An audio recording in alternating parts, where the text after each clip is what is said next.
Hormat sekaligus saya hormati Bapak Dr. Muhammad Asror Yusuf MAG, Ibu Yuli Darwati MSI, Bapak Dr. Zainal Arifin MAG, Ibu Dr. Lili Indrawati SPPK, dan seluruh teman-teman yang ikut Stadium General pada setengah siang hari ini.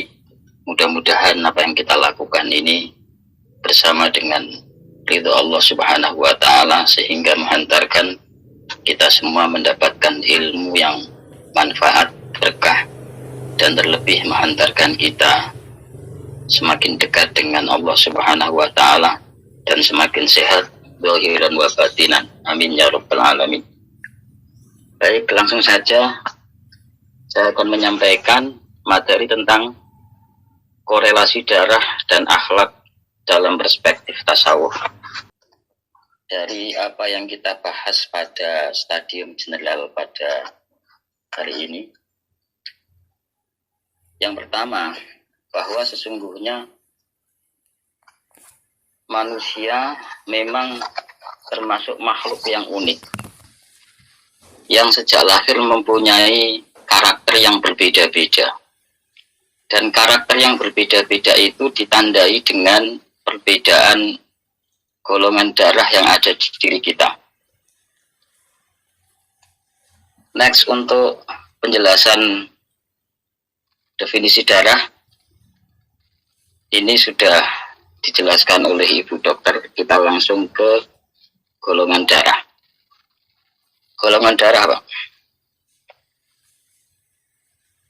Jadi karakter kita yang kemudian akan mempengaruhi perilaku kita itu berbeda-beda sesuai dengan golongan darah kita.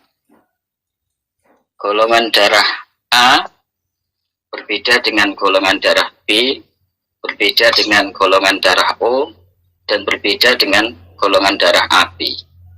Di antara keempat golongan darah ini, yang mempunyai antigen, mempunyai antibodi, mempunyai sistem imun yang paling baik adalah golongan darah O.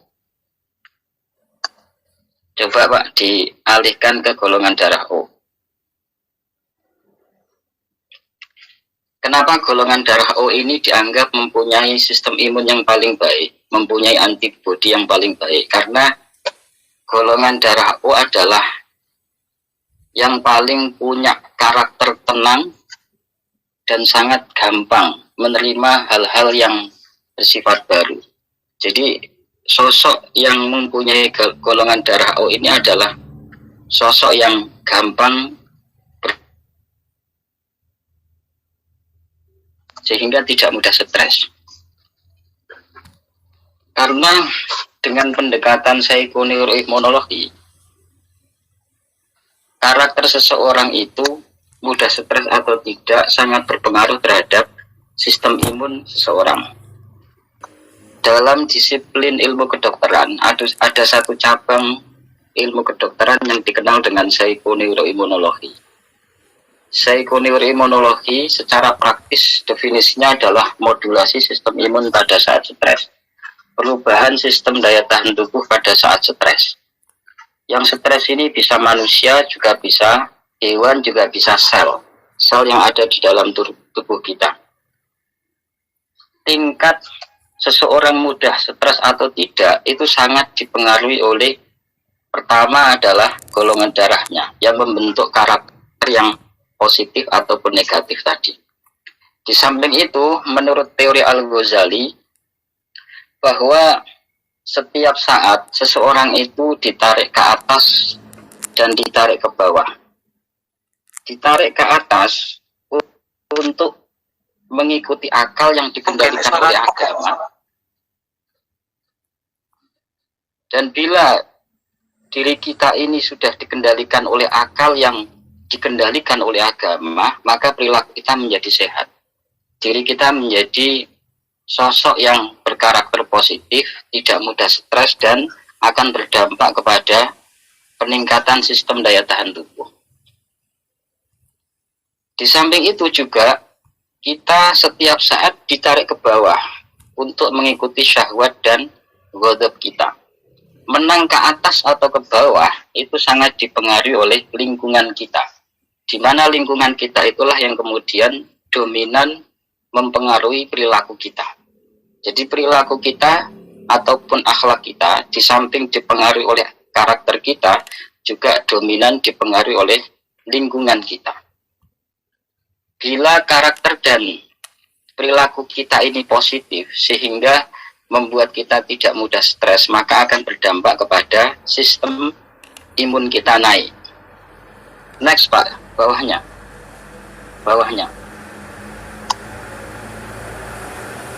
Next. Secara ilmiah bisa dijelaskan semacam ini, bahwa setiap event kehidupan kita ini sesungguhnya adalah stresor. Entah kejadian positif ataupun negatif, itu adalah sesuatu yang bisa membuat kita stres. Bila kita stres, otomatis perilaku kita akan berubah, karakter kita akan berubah, dan komposisi darah kita juga akan berubah. Antibodi ataupun tingkat hormon yang ada di dalam tubuh kita, yang sudah dijelaskan oleh Ibu Dokter tadi, ada makrofag, ada eosinofil, ada basofil, ada monosit, dan lain sebagainya, itu akan berubah. Dan perubahan ke positif ataupun negatif itu tergantung coping kita. Coping itu adalah kemampuan diri kita untuk mengambil hikmah, kemampuan diri kita untuk melihat peristiwa atau event kehidupan itu. Bila coping kita itu positif, maka imun sistem kita akan naik. Bila coping kita negatif, maka imun sistem kita akan turun, akan negatif. Dan ini bila diteliti dengan menggunakan pendekatan psikoneuroimunologi, akan menghasilkan berprestasi bagi yang copingnya positif dan kemudian imunnya positif. Dan akan mengakibatkan disease ketika copingnya negatif yang berdampak kepada imun sistemnya menurun. Dan perlu diketahui bahwa imun sistem ini adalah bagian dari obat yang diberikan oleh Allah yang ada di dalam darah kita. Next Pak. Ini adalah hormon kortisol yang muncul pada saat kita stres. Bisa kita pahami di sini, misalkan jam 4 sore sampai dengan jam 12 malam, hormon kortisol kita ini menurun. Karena hormon kortisol kita ini menurun, maka cenderung kita mulai lelah, letih, dan mengantuk. Dan untuk menyeimbangkan ini, yang dalam bahasa medis dikenal dengan homeostasis, karena sehat itu adalah homeostasis, keadaan seimbang, maka dibutuhkan gerak atau aktivitas. Bahkan termasuk di jam 12 malam ke atas ini, penurunannya sangat drastis. Oleh karena itu, aktivitas tahajud yang dilakukan jam 12 malam ke atas ini sangat berpengaruh terhadap karakter kita, sangat berpengaruh terhadap perilaku kita, dan sangat berpengaruh terhadap tingkat hormon yang ada di dalam darah kita. Bila tahajud kita ini baik, maka akan mengakibatkan sekresi hormon kortisol ini menjadi normal, menjadi seimbang. Keseimbangan sekresi kortisol ini mengakibatkan peningkatan hormon di dalam darah kita yang berfungsi untuk mengobati penyakit yang kita derita. Satu contoh, makrofag itu bisa digunakan untuk mengobati penyakit kanker, atau antibodi dalam bentuk sel NK atau IgA, IgM, IgG itu sangat berguna untuk sebagai penangkal dan penetralisir virus dan bakteri yang masuk di dalam tubuh kita. Jadi kalau antibodi atau sistem daya tahan tubuh yang ada di dalam diri kita, yang ada di dalam darah kita itu baik sekali, maka secara otomatis adanya pandemi pada saat ini, adanya virus COVID-19 pada saat ini itu bukan masalah, karena bisa ditangkap, bisa dinetralisir, bahkan bisa dimusnahkan oleh antibodi atau antigen atau hormon yang ada di dalam darah kita. Next. Ini adalah kerangka penelitian tentang tahajud itu bisa menjadi terapi. Ini sekaligus menjadi sinyal bahwa aktivitas ibadah, lebih-lebih aktivitas tasawuf, itu sangat berperan aktif dalam peningkatan sistem daya tahan tubuh kita, yang otomatis akan berdampak kepada kesehatan tubuh kita, akan berdampak kepada kebugaran tubuh kita, bahkan akan merubah karakter dan perilaku kita. Secara ilmiah, bahwa karakter atau yang disebut dengan at-tiba al-basyariyah itu sangat sulit untuk dirubah. Sangat sulit untuk dirubah karena itu bersifat warisan atau bawaan. Namun bila aktivitas ibadah yang kita lakukan itu didasari oleh keimanan yang kokoh sehingga tembus ke hati, tidak hanya di wilayah dzahir semata, maka akan bisa merubah karakter dan perilaku kita. Dan ibadah yang kita lakukan atas dasar keimanan yang kokoh, yang merupakan bagian dari dasar nilai-nilai tasawuf, itu akan membuahkan ketenangan. Ketenangan inilah yang kemudian akan berpengaruh terhadap hormon kortisol kita atau hormon stres kita menurun. Bila hormon stres kita menurun, maka otomatis sistem daya tahan tubuh kita akan naik. Yang sakit akan sembuh, yang sembuh akan tetap. Nah, next. Ini diantara pemicu terproduksinya hormon kortisol adalah stres yang berkepanjangan atau bahkan kepingin bunuh diri. Jadi ketika seseorang itu stres, maka komposisi darah atau bagian dari plasma darah tadi akan mengalami penurunan dari sisi hormon dan antibodi. Yang naik adalah hormon stresnya ini. Jika hormon stres ini naik drastis berkepanjangan, maka akan berdampak kepada peningkatan tensi darah yang disebut dengan hipertensi. Hipertensi yang berkepanjangan akan mengakibatkan munculnya penyakit-penyakit yang lain semisal gagal jantung, gagal ginjal, dan lain sebagainya. Ini juga diantara penyebab terproduksinya hormon kortisol secara maksimal. Misalkan sifat atau perilaku apatis, cemas, depresi, rasa lelah yang berlebihan, melankolis. Ini juga merupakan bagian dari perilaku-perilaku yang mendorong terproduksinya hormon kortisol di dalam darah kita. Jadi secara tidak langsung bahwa sosok yang mudah stres, sosok yang apatis, sosok yang mudah cemas macam-macam, dengan sosok yang tenang, yang bahagia, yang kuat mentalnya, plasma darahnya itu berbeda. Plasma darahnya itu berbeda, yakni berbeda antibodinya dan berbeda komposisi hormonnya. Contohnya, orang yang mudah stres otomatis komposisi hormon makrofagnya sangat kecil dibanding orang yang hidupnya senantiasa tenang, bahagia, penuh keyakinan kepada Allah. Dari hal inilah banyak sekali kita temukan kenyataan real dan juga penelitian ilmiah bahwa ketenangan yang luar biasa yang dibangun oleh keyakinan kepada Allah, yang dibangun oleh nilai-nilai tasawuf, itu bisa menyembuhkan beragam penyakit.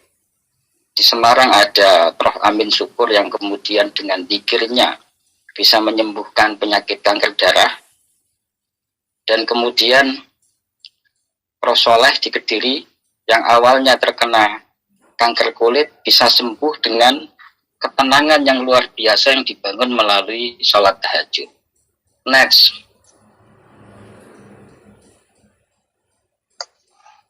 Oleh karena itu, kalau kita kaji tentang kausa penyakit atau disebut dengan istilah etiologi, yang paling dominan di antara 5 hal ini adalah pola pikir.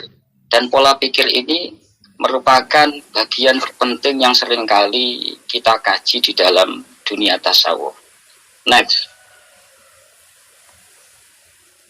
Misalkan ini, kalau Anda lihat pola pikir positif dan negatif, ini jelas ada wilayah tahalli di positif dan ada wilayah tahalli yang itu merupakan fokus atau merupakan hal-hal yang terpenting yang harus kita perhatikan ketika kita memasuki dunia tasawuf.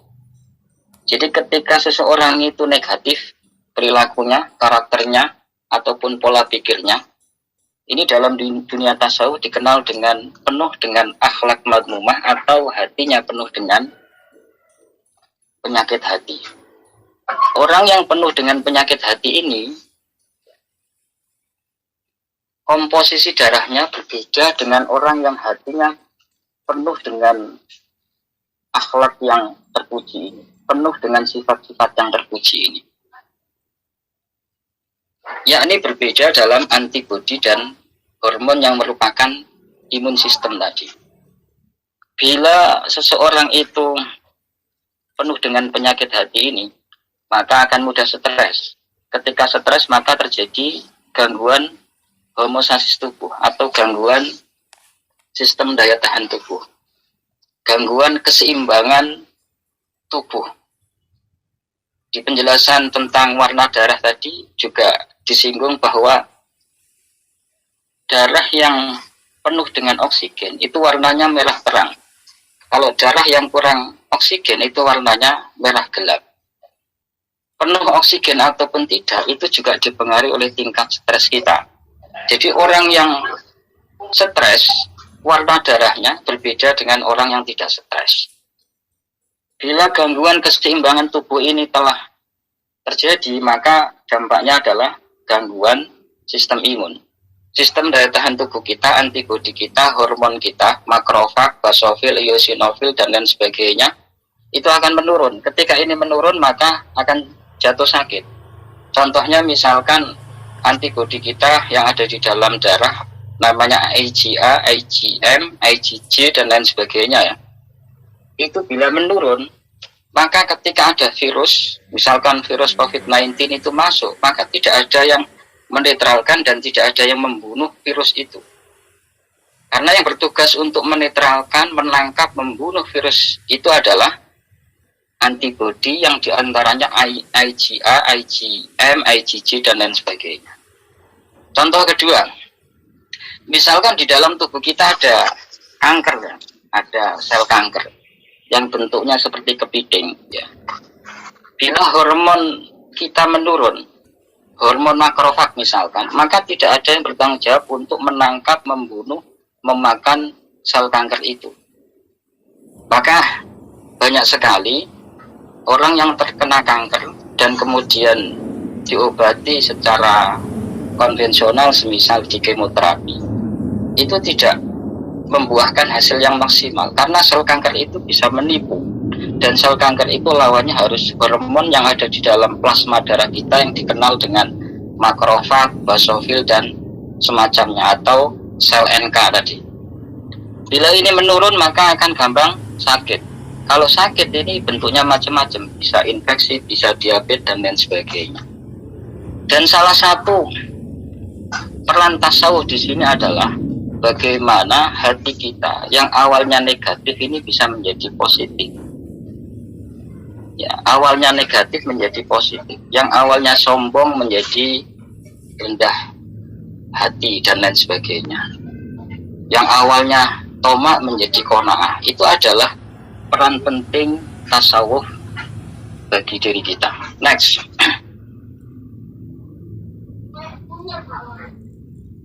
Next, Pak. Ini bisa kita cek dengan menggunakan teori brain wave atau gelombang otak. Bahwa orang yang stres dengan tidak, orang yang hatinya penuh dengan penyakit hati dan tidak, itu berbeda. Gelombang otaknya berbeda. Yang paling tenang hatinya, yang paling bersih hatinya, itu gelombang otaknya bisa sampai delta. Ditandai dengan tidur tanpa mimpi. Dan ketika di posisi delta ini, maka akan terjadi proses penyembuhan non sugestif. Bisa sembuh tanpa obat. Maka banyak sekali orang cukup pikir bisa sembuh, orang cukup dengan meditasi bisa sembuh, orang cukup dengan refreshing bisa sembuh, karena gelombang otaknya di delta dan terjadi penyembuhan non sugestif. Dan ini dipengaruhi oleh tingkat stres kita, dipengaruhi oleh komposisi di dalam darah kita. Next. Ini teori di Cina bahwa kesehatan itu ditentukan oleh 3 hal ini, oleh korelasi dari 3 hal ini, hati, pikiran, dan body. Atau dalam istilah agama kita, al-aqlus salim fil jismi salim. Next. Indikator utama bisa cek di dalam pengalaman pribadi kita. Kalau kita enak makan, enak tidur, enak buang air besar, tandanya sehat. Ya. Misalkan enak makan itu berarti pencernaan kita normal. Enak tidur berarti hormon sitokin kita bagus, hormon endorfin kita bagus, dan seterusnya. Next. Epiclius, seorang psikolog ini pernah menyatakan bahwa saya marah bukan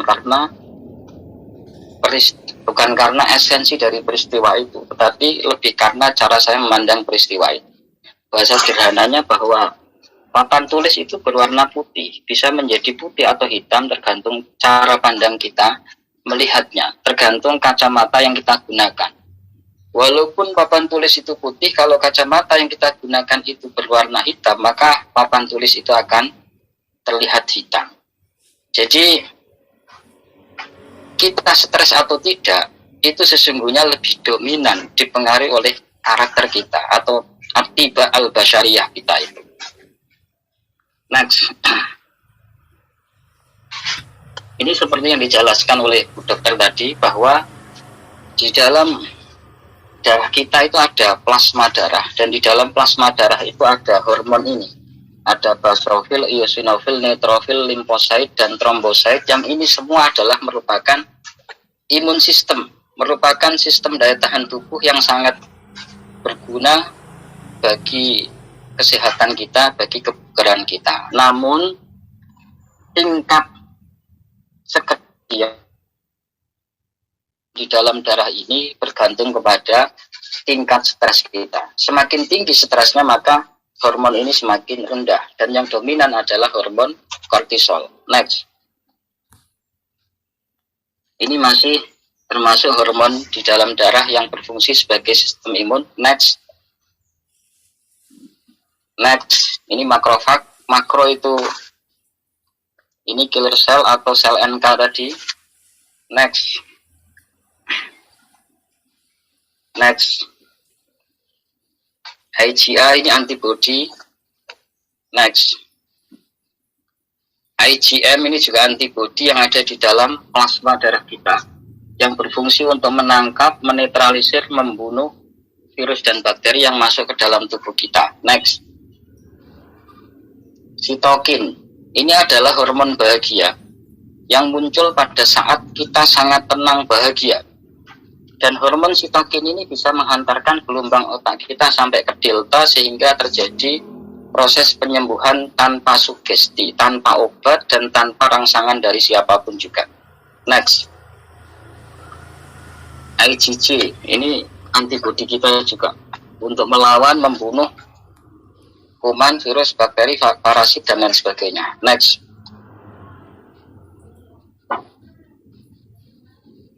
Oksitosin. Ini sama dengan sitokin tadi, hormon bahagia juga. Jadi kalau kita tak pernah berjumpa dengan orang yang kita sayangi, kemudian kita jumpa, maka kita akan merasakan bahagia sekali. Dan ketika bahagia itu, di dalam otak kita muncul hormon namanya oksitosin. Hormon oksitosin ini juga sangat mempengaruhi gelombang otak kita ke delta, sehingga terjadi proses penyembuhan tanpa sugesti. Next.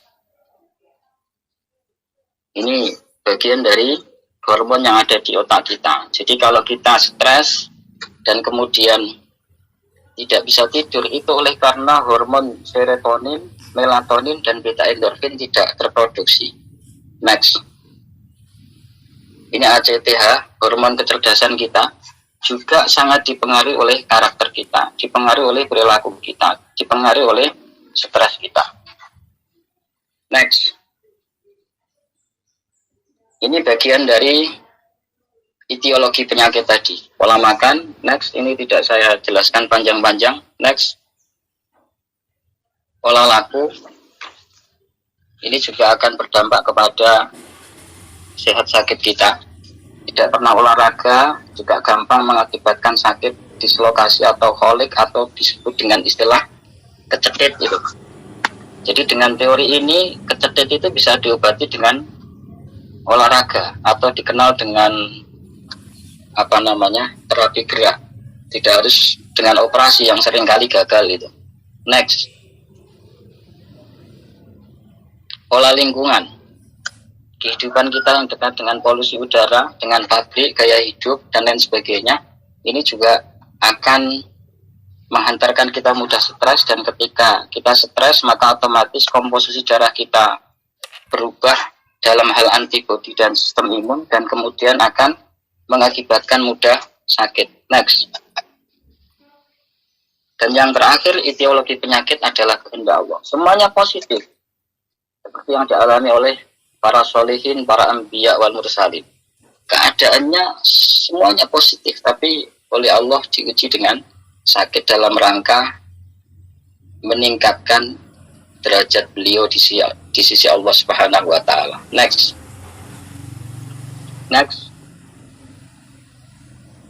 Nah, ini kita bisa cek definisi tasawuf yang secara tidak langsung menghantarkan kita sangat bahagia, menghantarkan kita sangat tenang, dan menghantarkan kita bisa bertahalli, tahalli, bahkan bertajalli. Dan ketika sudah bertajalli, sudah mampu berhubungan dengan Allah secara langsung, sehingga terjadi af'alullah, maka seperti yang dikatakan oleh para ulama tasawuf, andai kata dunia seisinya ini diberikan kepadaku, bahkan surga yang katanya serba saja, tidak akan pernah bisa merasakan indahnya, bahagianya mengenal diri dan mengenal Allah. Kesimpulannya bahwa orang yang betul-betul melakukan tasawuf secara intensif itu akan menghantarkan dirinya bahagia, akan menghantarkan dirinya tenang, akan menghantarkan dirinya tidak mudah stres, sehingga komposisi darahnya dalam hal antibodi dan sistem imun yang dalam bentuk hormon itu akan meningkat baik, dan bila ada virus ataupun bakteri dia tidak akan mudah sakit. Kalau sakit otomatis akan mudah sembuh. Next.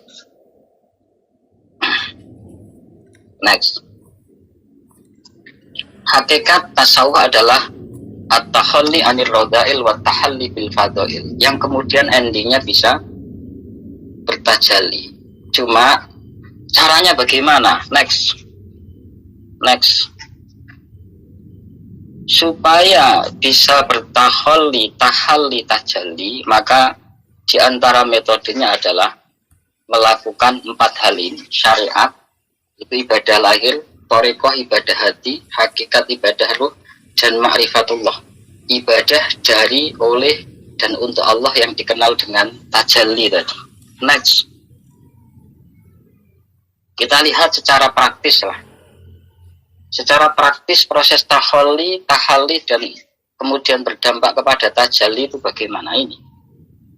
Kita awali dari dzikir hati, jadi bukan dzikir lisan. Karena penyakit hati itu adanya di hati. Otomatis yang diobati itu harus hatinya. Aktivitas yang kita lakukan itu harus tembus ke hati, tidak hanya ke lisan. Kalau hanya di lisan maka tak mungkin bisa mengobati hati yang sedang sakit itu. Bila dzikir itu pas di hati, maka akan terjadi proses tahalli. Secara otomatis akhlak-akhlak madmumah kita, penyakit hati kita, iri dengki dan semacamnya, termasuk mudah stres, itu akan berangsur-angsur hilang. Dan hilangnya penyakit hati, hilangnya akhlak tercela itu secara otomatis terjadi proses tahalli. Misalkan asalnya pemarah, marahnya semakin berkurang, maka secara otomatis sabarnya semakin muncul. Dan bila ini berkepanjangan proses tahallinya, maka akan berdampak kepada kokohnya keimanan dan ketenangan jiwa. Ketenangan jiwa akan berdampak kepada peningkatan sistem imun. Dan sistem imun itu diantaranya adalah ada di dalam darah kita. Jadi mohon maaf kalau boleh disimpulkan, darah ahli tasawuf itu berbeda dengan non ahli tasawuf. Ya, darah ahli syariat dengan ahli thariqah itu berbeda. Berbedanya oleh karena dipengaruhi oleh kokohnya keimanan dan ketenangan jiwa yang dipunyai. Bila ini meningkat imun sistemnya, maka akan berdampak kepada kesehatan. Next.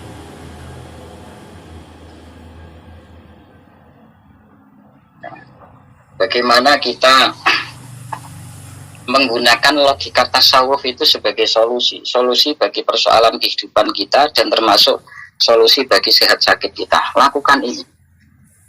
Maka mohon maaf kalau kita lihat yang mulia Habib Lutfi di era pandemi ini tak pernah pakai masker dan semacamnya, karena dengan logika tasawuf ini dan dengan proses tahalli dan tajalli yang sudah beliau lalui akan berdampak kepada peningkatan sistem imun yang luar biasa. Jadi jadilah seperti ikan. Ikan hidup di lautan tapi tidak pernah ikut asin karena asinnya air laut. Jadi diri kita tetap enjoy dengan keadaan apapun, dimanapun dan kapanpun. Dicaci, dihujat, dipuji, tetap enjoy saja dan seterusnya. Next.